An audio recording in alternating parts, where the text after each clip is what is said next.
বন্দরকে নিয়ন্ত্রণ করার জন্য চক্রান্তে নেমেছে। ছলে বলে কলে কৌশলে অর্থ ব্যবহার করে, ক্ষমতা ব্যবহার করে, কার প্রলোভন দেখিয়ে, হুঙ্কার দিয়ে, ভয় দেখিয়ে সে প্রবেশ করেছে বন্দরের মধ্যে। মানুষের এই সম্পদকে অবশ্যই রক্ষা করার দায়িত্ব রয়েছে।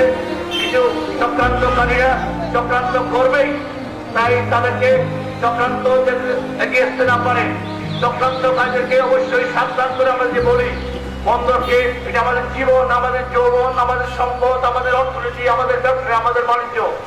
অন্যায়ের বিচার যদি আমরা না করি তাহলে আমাদের বন্দরের কাছে আমরা আমাদের রক্তের সাথে আমরা অপরাধ করবো। এই লাঠি হবে না, যেমন কুকুর তেমন কুকুর হতে হবে।